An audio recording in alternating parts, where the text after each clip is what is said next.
Hi, welcome to the Talking Sex podcast, where we talk about sex because it's a conversation that matters. My name's Ali and I'm your host. I'm an associate pastor at New Community. Today we are wrapping up our Unwanted mini-series, and to do that we're going to have the final part of my conversation with Noni and Dave. And in that conversation we talk about collateral damage, what the collateral damage has been to them of this unwanted sexual behaviour. And we talk about where they are now. And then as we finish that conversation, I then just wrap up with a few thoughts. So let's join the conversation now.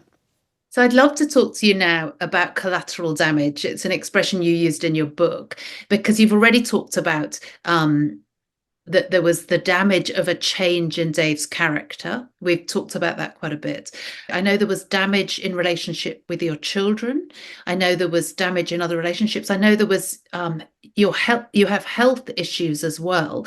So can you just unpack for us, both of you, a little bit, sort of what was the collateral damage? I love that imagery of the basement, and as you come out of it, the poison comes up and creeps into other areas of your life.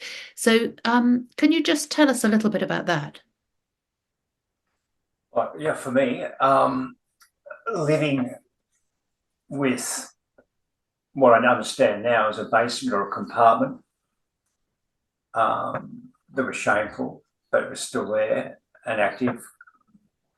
I couldn't fully be present. Yeah. I could not fully be present. We had some beautiful times as a family. We had some real fun, but also quite a bit of the time I spend time wondering, can someone tell that I'm not right? Did that lie? Did someone see through that?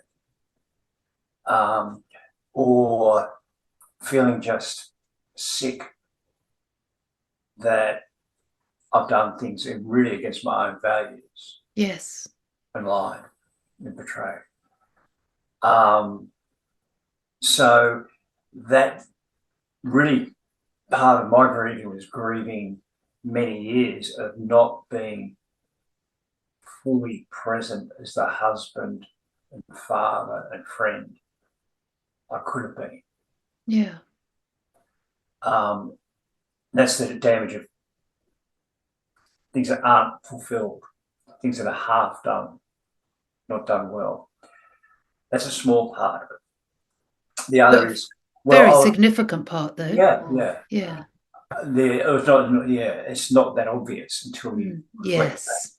that. The other is, I was diagnosed with depression.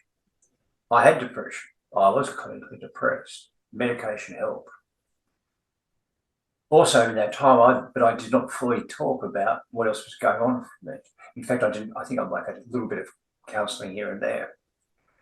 I didn't really explore that, so I stayed in that place of that dissonance of two opposing value and opposing actions of contradiction in myself and hanging on to that. So that, I was unnecessarily medicated for a long time. Yes. Not to say, and depression and mental illnesses do often go hand in hand. Yeah. And coexist with people who are unfaithful or become habitual users of porn or have problematic sexual behaviours. Yes, they'll coexist, and they coexisted. However, you need to deal with both. Yes. I was, in our desperation to find for the erraticness of my later behaviours, I was misdiagnosed. Yeah. Medicated. Yeah. But I happily took it rather than face myself. Yes. That was my choice. That wasn't the clinician's choice. That was my choice. Yeah. Rather than be honest. That's a cost in itself. Because my kids then had to live with this, dad's on medication. This, who knows? Is this something we've done or is it a family thing? You just don't know. So that's just, for me, impact that way. The other costs, of course, are my relationship with my kids is never going to be what it could have been, ever. And that's a fact. Yeah. And, you know, that's on me. And I can't go back and, you know, in the past I would tear myself up about that and throw that around. That's the fact. And they've all been impacted one way or another. Yeah. And I see that as adults. And my only promise is I'm just going to live honestly going forward. And that's all. That's all I can do. Yes. That's, yeah. And pray that long term into the future healing may come. Yeah. But you know, in different ways that they've adapted, they've taken things on. Can I that's can I just say on that, you know, from the time Dave's been honest and actually fessed up with them, your relationship with them is better than what it was. Oh yeah. It's still never going to be what it could have been. No. But I think there's that thing, you know, like to be fully known is to be fully loved. And, you know, and I think one of the biggest regrets is you don't get that time back. No. Yes. And also the children, or they're adult children, so they are all gone so they're not here to watch the day by day living amends that Dave made either. So we do see snippets of them, and but it's still it's better than what it was, but you don't get that time back. You don't get it back. So I guess that's a regret. That is a real cost. So I imagine you'd really encourage people, don't put it off. Don't put off the dealing with this. Get on with it. Because you can't do anything about what's past and what's lost, but you can change what's ahead. I'll say choose courage over comfort. Yeah. Yes, definitely. It is definitely very difficult, but I living a life of pretend normal and with hidden ends, and it's just really, really painful. And there's, you know, like it affects way more than just one person or two people.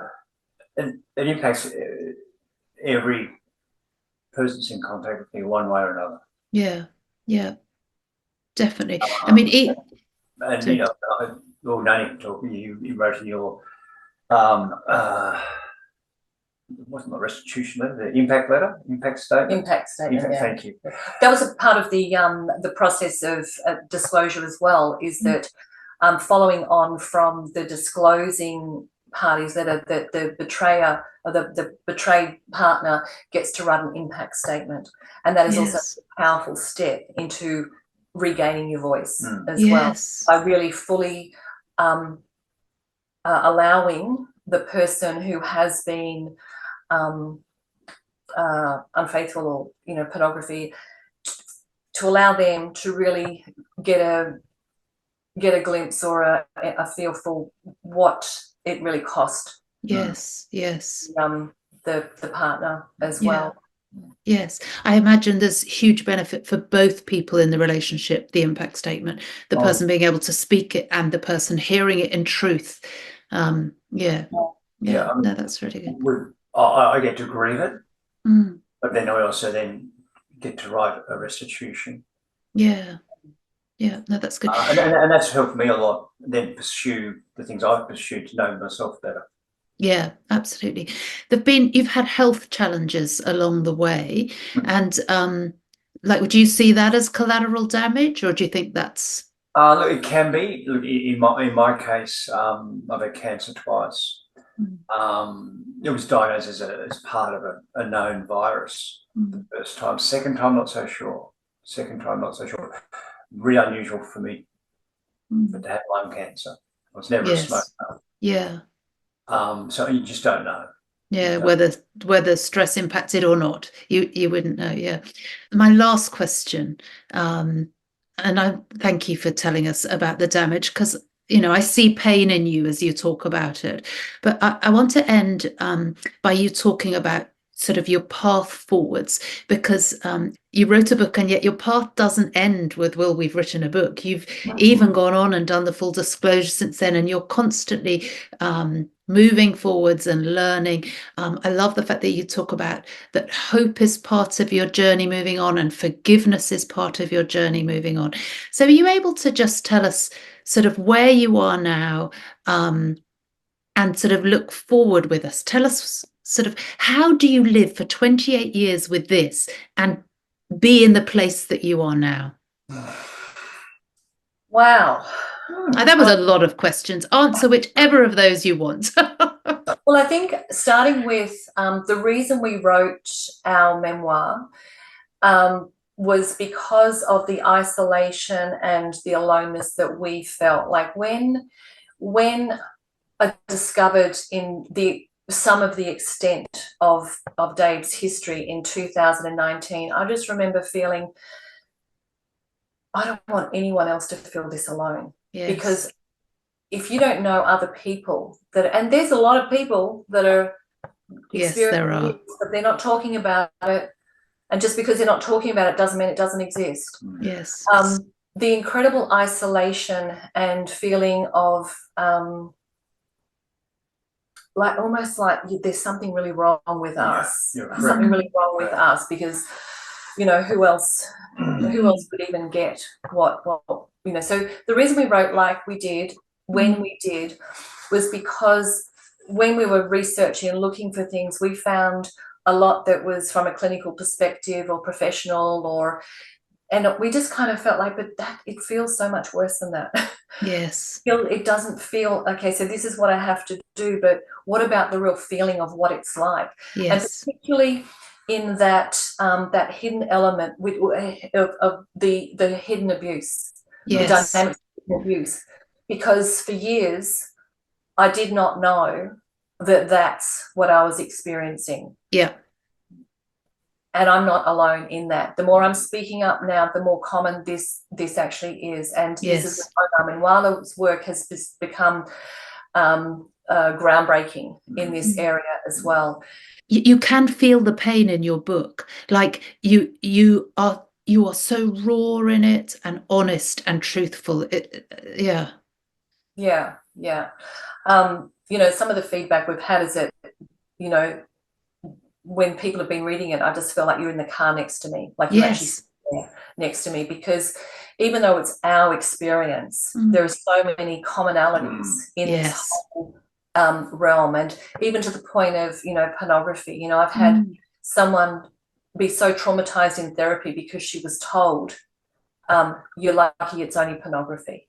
No. Hasn't actually been any, like, where's the validation in that? Sorry, that's just like, there's so much misunderstanding out there, and it's not about bringing shame on the person that already feels so much shame. It's about it's about, see, the thing is too, what I find is that, like when with all of Dave's behaviours, I was seeing a grown man behaving like this. Until I got to see the wounded child inside, I had no idea. I'm thinking I'm having a conversation with a rational, emotionally intelligent adult. I'm not. I'm actually having a conversation with a toddler. Yes. And when we actually look at that and have some more compassion and understanding, there's no excusing of choices, because he is a grown-ass man that's made these choices. And if he's made those choices, he can make better ones as well. He can unravel all of that. I think it's so helpful, as you say, to have some understanding of that this isn't just a moral failing. It, like, as you say, to fully understand it for the betrayed partner is so incredibly helpful. I mean, the agree. roots go deep. So you wrote the book so that people could know this is what it feels like. You're sitting in the car, because people are told terrible things like, oh, it was just pornography, whereas actually the betrayal of that feels like they've gone and had an affair. And it's because it is like when we actually marry someone, when we're in a committed relationship with someone, we are, as humans, we are hardwired for connection and survival. Yes. So, and we know that from birth, we don't survive unless we have a caregiver looking after us.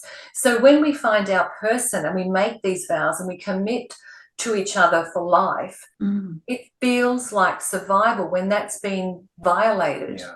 When Yes. there's been that absolute rupture at a deep survival level, it feels like death. Yes. It feels that intense. Yeah. And it's our rational brain can't make sense of what's happening in our body, but that's the intensity of it. Yeah.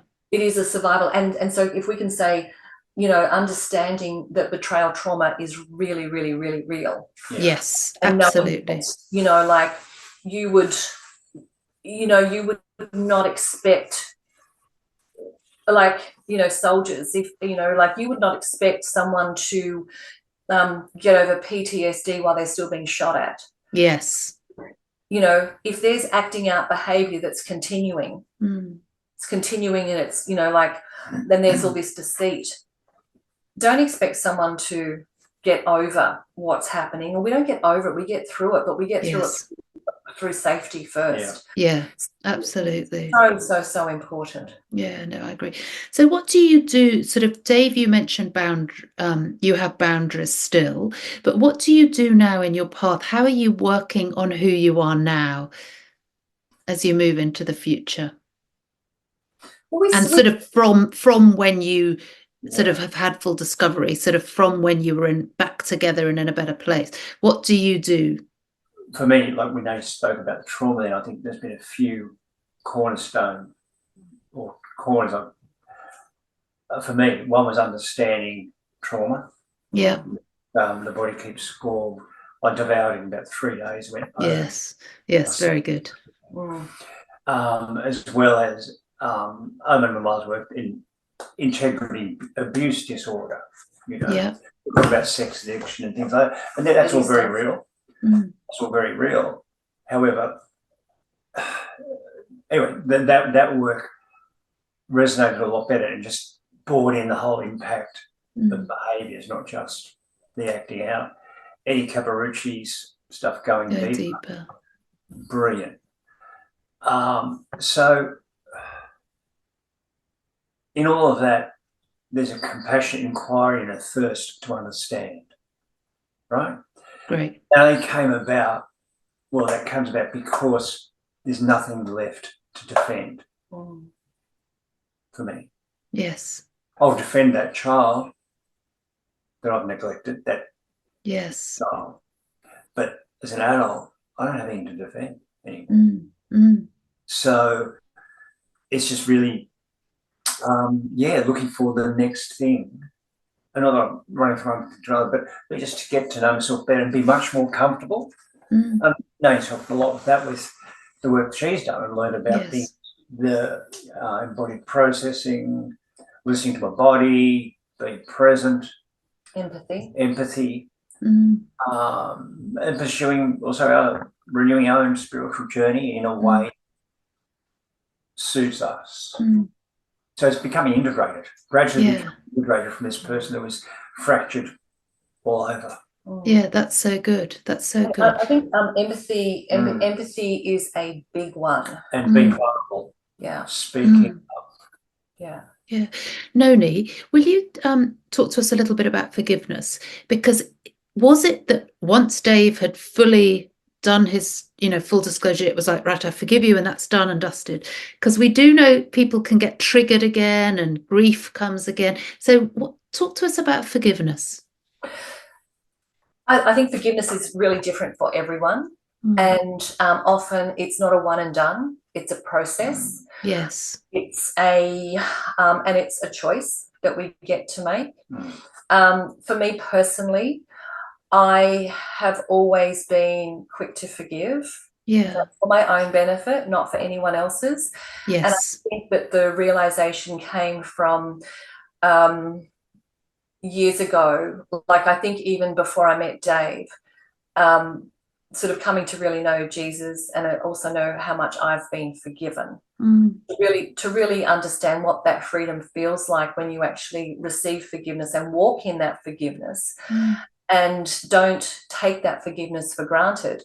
But one of the earliest experiences that I had to feel this myself was when I discovered the first affair that David had after being married. And I walked so closely with Jesus. I just really felt his presence. Like he was like the closest friend I ever had. So I didn't really need anyone. I just had this big hug from Jesus. Yes.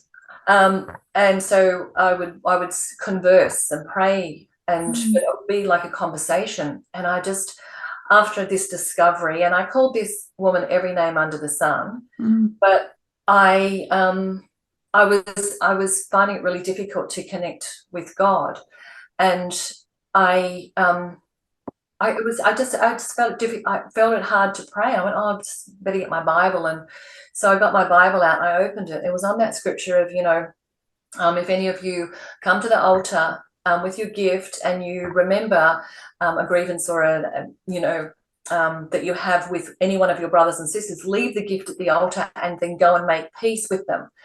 And I remember just that hitting me. I mean, just going, no, God, you can't be expecting to give this piece of work. She knew all about me. She blah, blah, blah. And I just really felt out of obedience to offer this woman forgiveness. And it was something that, I wrote her a letter and I put it in the mailbox. And as soon as I wrote it, I just felt this lightness, this beautiful lightness of being. And so I thought, there's nothing more to do with that. I went home and I'm just, pottering around home. And a couple of days later, I was actually singing and ironing.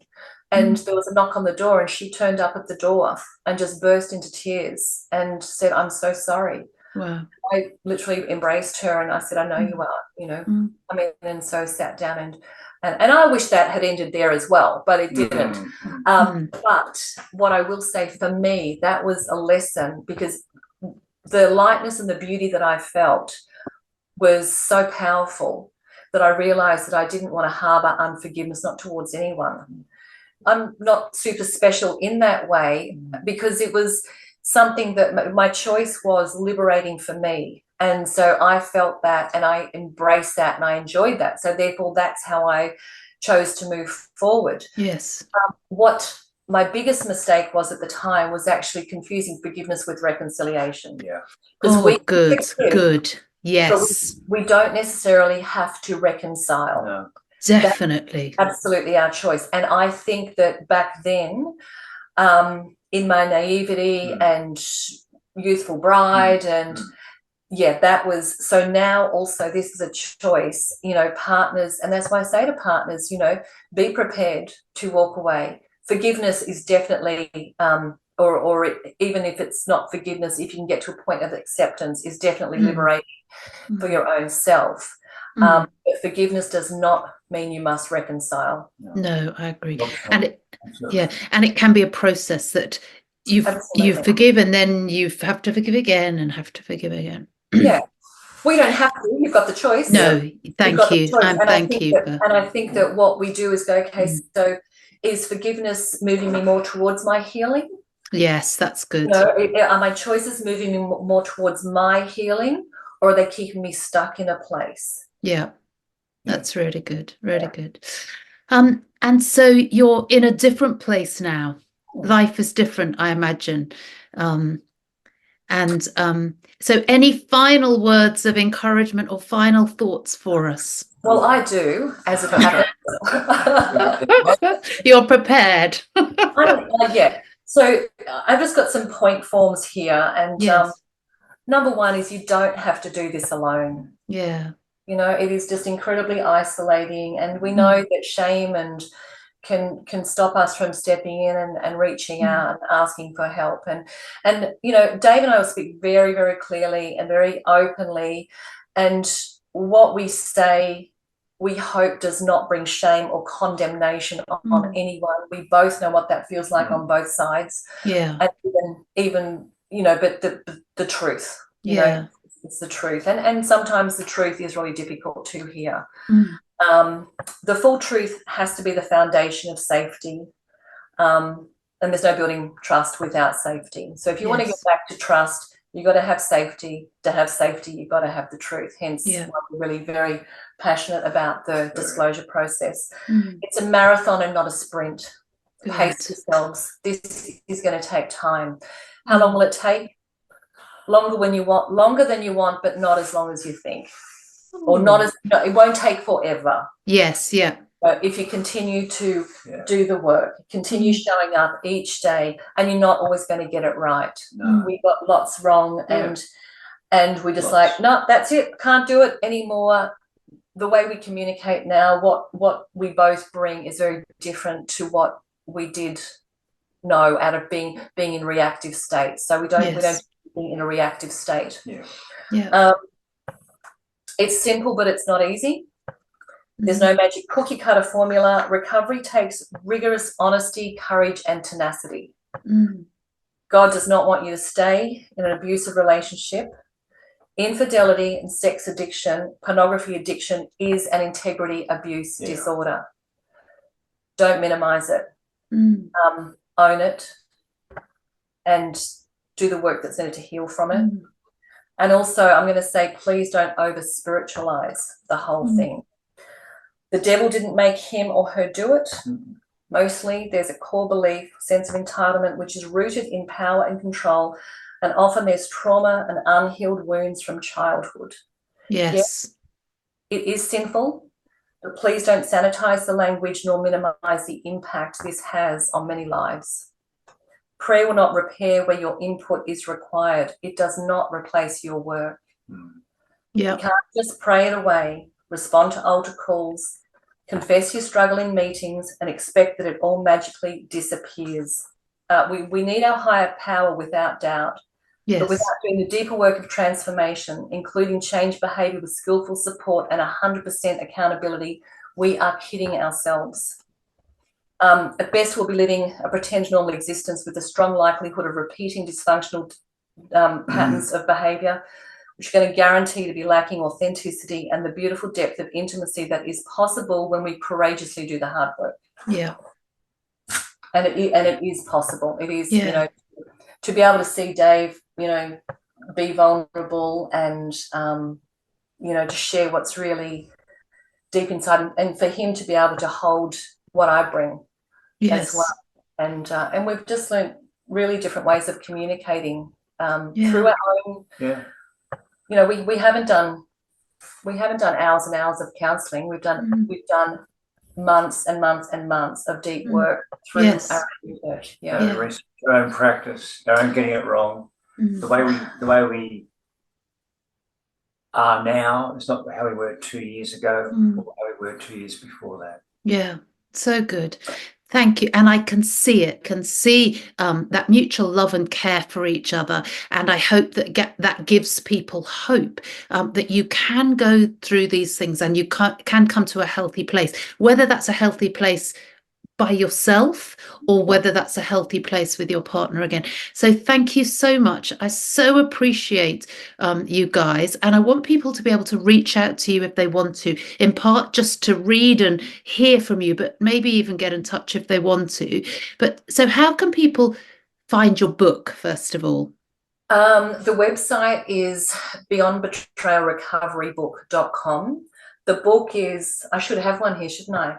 I think you gave it away. The book is called Beyond Betrayal: 28 Years, Lies, Deceit, Infidelity. And I mean, it's available on Amazon and everywhere, but the prices that they put there are just whatever they want to put. Through our website, you can get an ebook for $9.95. Yes. And the hard copy print books are ridiculous to print, but they're $34. Yeah. If they want to read your blog or contact you? Okay, so on that, the blog post is also on beyondbetrayalrecoverybook.com. That's the website. Just go to the website. Everything's there. There's recovery resources for everyone. There is services, there's events, there's and the blog. The blog posts are gold. Yeah, the blog we've been writing. I wrote most of it. Dave chimes in. He's a bit busier than me with different things, but so it's all what we say is in real time recovery. So we deal with triggers and trickle truth and actually, even if you go back to the beginning of it and move through, you'll see that it's actually the reality of what does come up. Potholes and pitfalls and so we're just telling it as it is. Fantastic. And people can contact you through that page as well. Great. Yeah. If they decide, actually, we want to come and do some full disclosure work with you, Noni. Yeah, they can contact I've got you. my Affair Recovery Counselling website as well, and I'll page. put that on. I've got that. They're all linked. Yeah. They're all linked. Yeah, So that's brilliant. yeah, and I'll send you some links of some really good resources, and because there's a lot of good resources out there, Yes. but there's some really bad ones too. Yeah, absolutely. And the resources should give us hope and and sort of lead to freedom, not take us to a place of fear or shame, or even though we have to be brave in the journey. Yeah. Well, thank you both. Thank you very much. I so appreciate your time. Bye-bye. Thank you so much. Bye.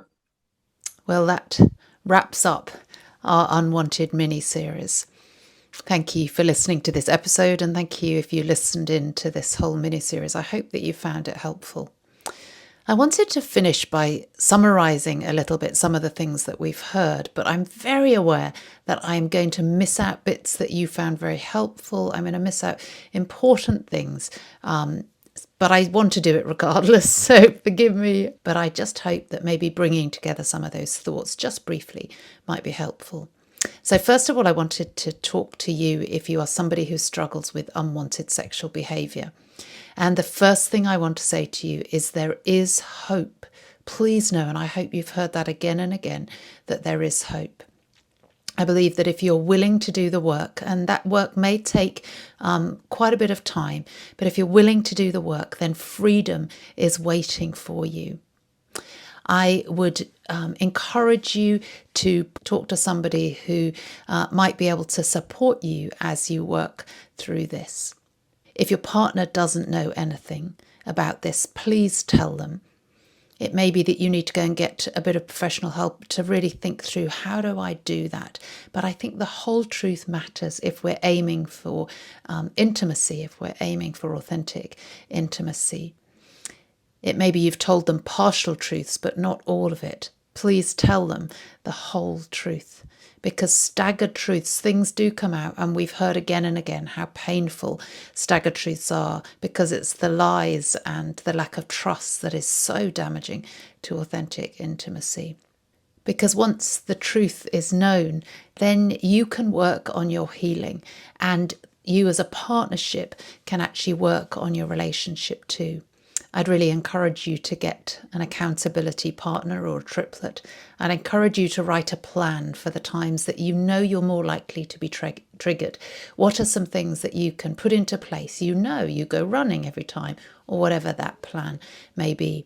I would encourage you to exercise regularly. And as I said before, please seek professional help with somebody who actually understands this area and that can help you. If you're the betrayed partner, I hope that you've heard numerous times actually that this is not your fault. This isn't actually to do with sex, that you are not the one that is to blame. You're not in charge of your partner's choices. And I hope that you've begun to believe that for yourself. I'd really encourage you to talk to somebody about this, whether it's a professional or somebody that would be a really good support for you, because regardless of whether you choose to stay together with your partner or not, there is a journey towards healing that you will need to go on. And if you are choosing to stay together as a couple, then I'd encourage you, as Sam Tielemans talked about, to get help professionally together so that you can work together on how to do relationship well, how to have a relationship that is authentic intimacy. We started this mini-series with a couple of Bible verses, and I would love to end this mini-series with a Bible verse. It was penned by a guy named David, King David. David had taken a woman that was married to somebody else and had sex with her in a relationship where there was an unequal power dynamic. She fell pregnant, so he then arranged for the murder of the husband. And this is found out, and he is challenged about it. He recognises that he's done wrong, and he doesn't want to live with that behaviour again. And he writes this verse: "You desire truth in the inward being. Therefore teach me wisdom in my secret heart. Purge me with hyssop, and I shall be clean. Wash me, and I shall be whiter than snow. It's not just what we show to others, our partners and friends, that matters. God cares about our inward being. He can see what's going on in our secret heart. He's kind, and if we recognise our wrong and are sorry for it and choose to work towards making that right, then he will teach us truth in our inner being. He will teach us wisdom in our secret heart. So let's choose this path, a path towards healing and freedom and intimacy. Thank you so much for joining us for this episode and for this series, because talking sex matters and you matter too.